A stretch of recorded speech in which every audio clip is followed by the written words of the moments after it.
Welcome back. Well, if the title didn't give this away, the tinfoil hat should. Welcome to Coronaspiracies 2.0. And today I wanted to share some additional coronavirus conspiracies, and these are conspiracy theories that I have gotten from people, and the one requirement I had in selecting the people from whom I would get this is I wanted people that had at least a college education. So, because I don't want anybody saying, oh, conspiracy theories are the province of the ignorant and the ill-educated. No. Well, we're going to talk about what people who have at least 4 years of higher education, by the way, in most cases, much more than that, this is what they have to say. So, we will get to this when we get back.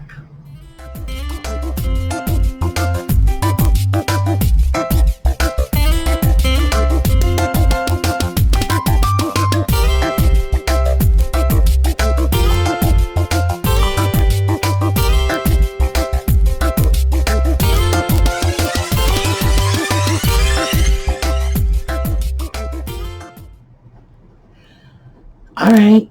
Well, before we get into this, there are a couple of things I wanted to share with you because I need to squish them in somewhere. One, we have a winner for the beautiful heart-shaped mosaic picture frame that Karen Hopper made for us. And this is J-A-I, and I hope that's pronounced correctly. So, if you are J-A-I, that's it, just 3 letters. This is waiting for you. Leave a comment so we can hook up and I can get this out to you. 2, this is our giveaway piece for this week. We had another one of Karen's pieces that was not claimed, so I've set it aside. I've decided the best way to do that is just start that all over again. If you wish to enter this giveaway for a beautiful piece of shell with the rose medallion, and I'll show you a close-up picture, just say thank you, Randy, because this was made by Randy Romines, and she made a great many of these beautiful pieces, and people have been saying, where can I buy it? Where can I buy it? They're all giveaways. So all the money in the world does not get you this. You just have to suck up to the photobomb kitty because he does the picking. So thank you, Randy. We'll get you in the running, but please, please, please check back so you know if you've won. If you don't want to watch the videos, it's fine. I would never dream of forcing anyone to watch my videos. I realize it takes a certain amount of, patience and I don't know, a sort of a lack of self-respect to watch a woman with a tinfoil hat. But the thing is that many other people will have entered the giveaway. And if you win and don't collect your prize, then, they would have liked to have had it. So we need to do this because if we do not collect the prizes, I'm going to have to just cut the time down. And we'll just have 1 week to collect the prizes, and that's not going to be very good for those of you who really do need the extra time. So please, if you enter, check back to see if you won. And it's that simple. Don't even have to listen to the video, follow up, just check the video notes. I always put the winners' names in the notes below the video. We will have this running for 1 week, then Audie will pick a winner, so you can expect the winner to be announced in 10 days to 2 weeks' time for this. All right, meanwhile, J-A-I, this is yours. Get back to me. So, number 3, I was shopping today, and I'm pretty much sticking to my goal of purchasing a little extra food every week to stuff into my ornament box under the bed until eventually I fill that up and have to go elsewhere. But my little self-imposed limit is I'm only spending $10 a week on this. I don't want it to get excessive. I don't want to just, I don't want to feel forced to do this, because if you are forced to fill up a food storage spot, in my case an ornament box, maybe in your case it's a pantry shelf, whatever, you can make stupid purchases, and that's not good. Remember, the rule was store what you eat what you store, because you don't want to end up throwing this stuff away.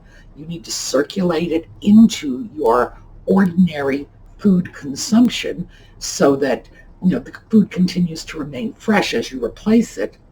So $10, that's what I'm doing. And this was my first purchase. I got 2 of these. It's a little Great Value Walmart brand Vienna sausage. And these are just little canned hot dogs. So I've been making sure that when I start putting in food items, that I'm doing a reasonable mix of things like, proteins and vitamins. That's another thing I'm tossing in there. I don't want to end up in a situation where I have to live off the food storage for 6 or 8 weeks and suddenly find that I'm living off cheese crackers. That's not going to do me any good. It might be fun to live off cheese crackers, but it's not healthy.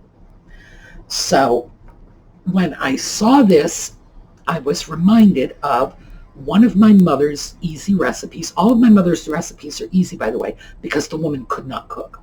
I don't even think she could boil water. It was hopeless. You have no idea how skinny I was as a child. It was just truly sad. My stepfather used to tell a joke, and he would say, "Yeah, Sue, that's the skinny one. She's the one that don't like peanut butter." It took my mother 10 years to finally get that joke. Boy, was she mad when she did. Anyway, my mother's quick and easy recipe was white rice. She used minute rice because she didn't know how to cook rice, so she needed the directions on the box. Minute rice. She would cook it. She would throw in some curry. She always threw in too much. Don't throw in too much curry. Put in curry to taste. And hot dogs. You can use this. You can use regular hot dogs cut up. It's actually remarkably tasty. And believe me, I am the harshest critic of my mother's cooking. So if I say it's tolerable, it's tolerable. But that was quick, easy, and did I mention 42 cents a can? 42 cents a can, and with 2 of these cans for a total of 84 cents, and rice and curry are equally cheap, you could probably feed a family of 6, and nobody's going to feel deprived. So, and if you want, you can just cut these little hot dogs up into smaller slices. Tasty, cheap. So that's my real quick and easy recipe. $10, I spent $10.10. I got this because I need my coffee products. And this is 9 servings of Maxwell House International coffees. And these things have been on the market for something like 40 years. I remember when they first came out, it was like late 60s, early 70s, and it was remarkably tasty little coffee snacks. But I need my coffee. And this is where my little treats come in. This honey. If you don't have honey in your little food storage bin or cabinet shelf or whatever, cardboard box, add honey. Honey will do a whole lot of things. For one thing, it's the best and fastest cure for a yeast infection I know of. I didn't believe that when I first read about that, but oh yeah, honey, gone in an hour, no kidding. It's antibacterial, it's healthy, it's a good sweetener. You can sweeten your coffee with it, you can sweeten your tea with it. It's just, you can't beat this. And then the other thing I grabbed was peanut butter. This one is 100% peanuts, and that's my preferred peanut butter. I'd rather have this, even though the consistency is probably not as good as the whipped peanutty stuff. Still, nothing but peanuts.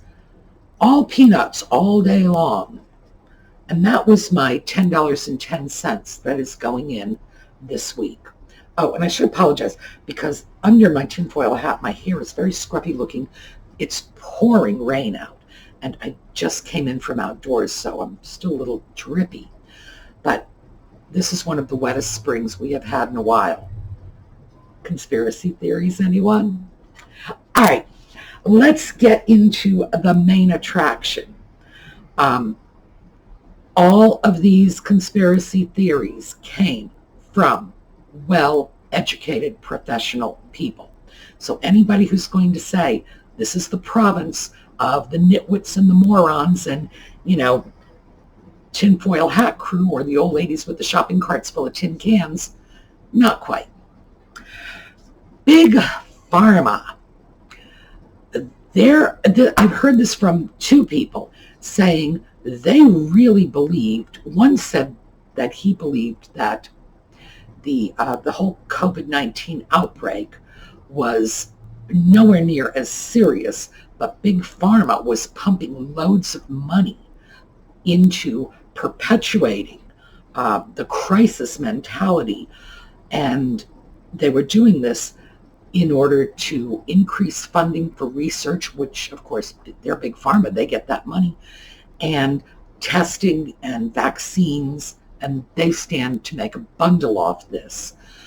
Another person had said they didn't think Big Pharma had anything to do with the outbreak itself, but that Big Pharma was responsible for the chaos surrounding it. The idea that we are in fact looking for a vaccine and we are not taking the alternative route of herd immunization. We discussed that last week. I'll touch on that again this week. But that we're not taking that route, and that was Big Pharma's choice. So Big Pharma is responsible for all of us being on lockdown. Okay. Two separate college grads came up with that one. The deep state. Now, the deep state is a variation of the Illuminati conspiracy, and we've had a lot of them. Some of them have been just horrifically racist theories that there are people controlling not just our government, but all world governments, and they're doing it from behind the scenes. They're just puppet masters pulling the strings. The deep state has engineered the whole thing. Maybe there's a virus, a real virus, maybe there isn't. Doesn't matter. If there is a virus, deep state created it. If there isn't a virus, well, deep state's responsible for spreading the myth. And they're doing it because they would like to gain more control. Now, that there is some frightening credibility in that, not the deep state part so much as the control. Right now, we are very controlled. The American population has never been this controlled in my entire lifetime, and I've lived through 2 wars. Come on. We are controlled. We are being told we must stay in our homes. There are places where if you don't wear a mask on your face, you will be fined. There are places where if you walk your dog out on the street, you will be fined. We are being controlled. That's not, you don't need a tinfoil hat to sort that one out. And one of the things that history has taught us is when they snip away our rights, they don't give them back. Crisis ends, doesn't matter. They don't give them back. So that's the theory of deep state control. They engineer a crisis. They take more of our rights and liberties away from us, and then they don't have to give them back. So, deep state theory. Democrats, I love this one. I hear this one a lot. This is like really, really common. I am in an historically Republican state, that currently has a Democratic governor. So there's a lot of political polarity here. And I'm sure that in other situations, and it doesn't matter if you're in an historically Republican state with a Democratic governor or an historically Democratic state with a Republican governor, you're going to see the polarization. This theory is that the Democrats have engineered the whole thing in order to destabilize the Trump administration and keep Trump from being reelected. Now, I'm not taking the Democrats' side, but I think Trump is perfectly capable of shooting himself in the foot. We've seen some of the crazy things he's done. If I were a Democratic political party mastermind, I think I would just say, let's not waste our time and resources. Just turn the man loose. He'll shoot himself in the foot. But that's me. Is this credible? Well, the Democrats are, in general, pushing hardest for lockdown, and that's leading into some of this because the more conservative, politically speaking, the more conservative people are more likely to be resisting lockdown. Did they do this to destabilize Trump? Well, I don't know.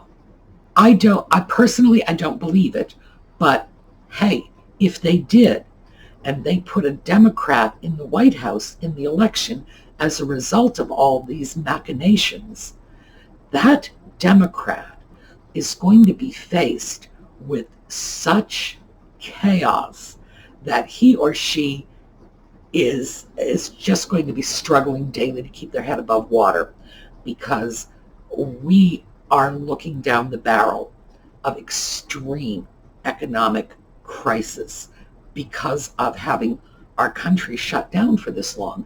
And that's not even, most of this stuff is debatable. There are many, many, many theories, but the economic consequences of shutting down production the way we have for this long is almost certainly outside of the realm of theoretical or debatable. So if the Democrats are, in fact, doing something like this to destabilize Trump, they're going to pay for it in the end. We don't need to worry about hunting them down. They will have to suffer, because if they do end up in the White House, they have to bail us out.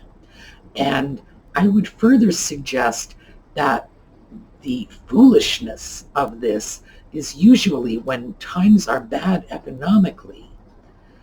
As a nation, we tend to turn to Republicans. So if the Democrats want to get us away from the Republican Party, shutting down the economy for a while so that we can go into a recession is probably not the smartest way to do it. But again, a serious conspiracy theory from a college-educated professional. I like this one. There is no COVID-19, no coronavirus at all. It doesn't exist. No one is getting sick. No one is dying. It's all been falsified, and it's been falsified to cover up something else. So my question naturally was, what kind of something else? Well, I don't know, like an alien invasion or something. College-educated professional. Now, I do not believe that he seriously felt there was an alien invasion, but he certainly believed something else was going on, and the government needed to keep us all on lockdown in order to keep us away from that truth, the truth of whatever is really going on, and who knows what it is.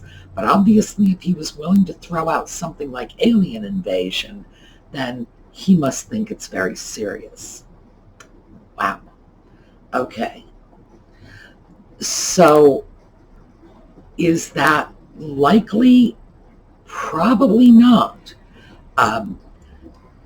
All things considered, killer virus, alien invasion. Why not just tell people the truth? You know, really, it's just, is one any worse than the other? So I'm not sure about that, but I do like it. GMOs, genetically modified produce. And genetically modified produce has been available for a long time. It's been very controversial. It is a way of feeding the starving. In my humble opinion, if you are going to criticize somebody for feeding the starving, you had damn well have a better plan up your sleeve, because if people are starving to death, any help you give them is better than no help at all. And if we have to genetically modify plants to produce bigger and better crops to help people get fed, then so be it, because the alternative is unthinkable. The alternative is Biafra. People my age remember that. When was the last time you heard of Biafra? It was a terrible famine in Biafra. Basically, we saw an entire population starve to death. There is no Biafra anymore. It's just a horrific tragedy. So GMOs, are they responsible for coronavirus? I don't think so, but here's the thing. This I will concede. When we start genetically modifying crops, we are digging into virgin territory. Could we create something, maybe not a virus, maybe crops that are susceptible to disease, disease that might in fact be transmitted to the human consumers of these crops? Sure, it's possible. So in terms of possible, yeah, of course it's possible, because much as we would like to believe we know what we're doing, I'm not sure we do. And sometimes some of these people who are manipulating the genetically modified crops are doing it in a very Dr. Frankenstein kind of way. And who is holding them to task on this? I don't know. So as far as it goes, I would have to say I put this one up as more likely than no coronavirus. It's all made up to hide the alien invasion. Still not quite up there in terms of what I would consider compelling, but one of the more compelling theories. And although I don't know if it's, coronavirus, 10, 15 years, we see consequences of genetically modified crops? Maybe. Would I be surprised? No. Am I expecting it? I think we're a little more cautious than that. I'd like to believe we are, but would it shock me? No. All right. Remember last time we said that it was a Chinese weapon, came out of the Wuhan lab, and they were going to exterminate the rest of the world? Well, here's the reverse of that. That it was an American weapon that we brought into China to get rid of them. Interesting theory. Likely, probably not. And for the same reasons that we discussed last week when we spoke about the dangers of biological weapons. Unless you have a designer virus that is going to bypass your population and go after everybody else, you're just as much at risk as anyone else. And you can sit back and say, oh, I am not worried about my population. And you'll feel that way till the day it takes your husband, it takes your wife, it takes your baby, it takes your mother. because that's the problem with disease. It's out there, it gets into the population, and who knows where it will strike next. So weaponized viruses, probably not too likely. Let's see what this one is. This is a variation. This is death rates have been inflated. I hear this all the time. The death rates have been inflated. That these days, if somebody dies as a result of anything, if they have a cough, it's coronavirus. They go into the hospital with coronavirus. They slip and fall and break their neck on the way to the bathroom. Coronavirus death. It's an elderly person. They have a respiratory problem. Coronavirus, I'm hearing this a lot. I'm hearing this from wildly credible sources. And in fact, most, and by that I mean more than 50% of these college-educated professionals that I spoke to gather up these theories have said they believe that the death rates are inflated. Some said wildly inflated, but most said they believe the death rates are inflated. That it is, as I said, someone goes into the hospital, it might look like coronavirus, doesn't matter. They walk out the hospital door, get hit by a truck, and it's called a coronavirus death. And I'm hearing that left and right. So is that credible? Yes, it has to be. Otherwise, why would so many well-educated professionals believe it? We're not talking school children or, the cashier at the popcorn concession at the local movie theater. Skilled, college-educated professionals, some of whom are in the healthcare industry, by the way, are saying, yes, I absolutely believe that the death rates are inflated. So why do we do this? Why is it that when something happens, we feel this profound need to fill in the blank? We are creatures of order living in a chaotic world. We don't like random. And that's not just I don't like random or my sister Evelyn doesn't like random or whatever. This is we as a people, all of us, we don't like random. We do not like to believe in the lightning strike. We want to see a purpose.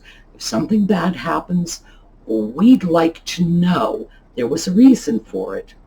And it is my theory that that is one of the reasons the conspiracy theories proliferate, particularly in times of stress, when we feel we are being lied to, when we feel information is being withheld from us, when we feel our rights are being picked away from us, we look for conspiracies.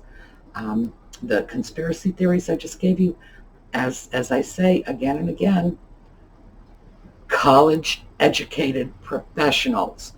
That's what we all need to keep in mind when we start thinking to ourselves, this is just, the flaky fringe. They have done research and found that the overwhelming majority, we're talking upwards of 80% of the people in this country hold to certain kinds of conspiracy theories. And they believe that, for example, the government doesn't tell the people everything. And it ranges from that to, things like there's a zombie apocalypse and FEMA is sticking the zombies on trucks and bringing them to relocation camps and we all need the tinfoil hats. From that right on to, the government doesn't really tell us everything. And that is, in fact, a conspiracy theory. So most of us have some sort of belief like this. And at times like this, comes out more. So I hope you have had some fun with those conspiracy theories. And keep in mind, they could be true. Believe me, I know, and I've said this many times, I know for a fact, if I had been in Renaissance Florence, I would have been one of those people saying, no, of course the Pazzi's aren't conspiring. Who would have thought they'd conspire? Geez, the Medicis, why would anybody conspire against them? Yeah, right. And how wrong would I have been? Because I don't like to believe in conspiracies. I like to believe that everybody's being honest and straightforward all the time. That's my sort of opening position. I don't want ever to think the worst of people. And I'm starting to think maybe I'm in the minority. But as I say, just because I don't think that any of these conspiracy theories are valid does not mean they're not. And who knows? Years from now, I could find out FEMA really does have zombies in trucks and they're moving them to some relocation camp out in Idaho, and who knows? Okay, word origins.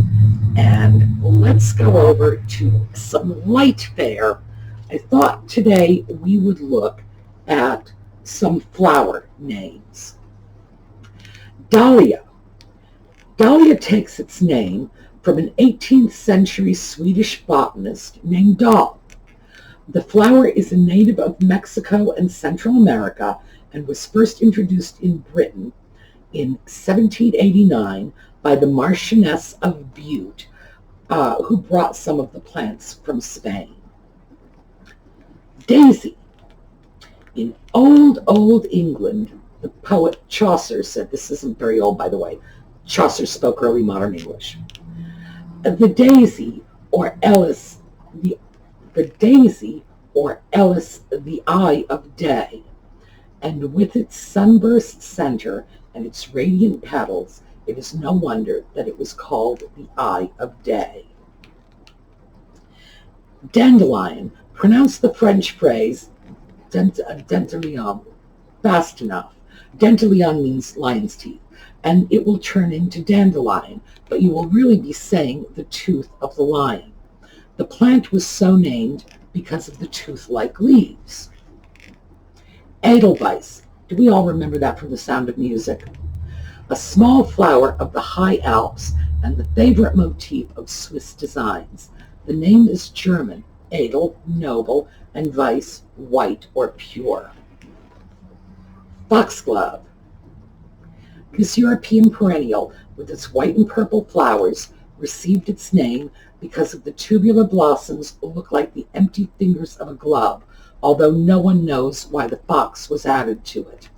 The dried leaves, ground into powders, give us the drug digitalis, which is used for heart diseases, and digitalis takes us back to the finger again, for digitalis is a Latin word that comes from digitus, finger. And also, it is deadly poison. All right. Thank you so much for being with me and for listening to our crazy conspiracy theories that, in fact, might not be so crazy after all. So, have a great day. I'm going to show you a close-up picture of this, which is our giveaway. Remember, thank you, Randy. And don't worry, I'll put that on the giveaway. And when you enter, just please be sure to check back so that you'll know if you win. And Jay, this is yours. Get back to me so I can get this to you. All right. Have a terrific day. I will see you all tomorrow.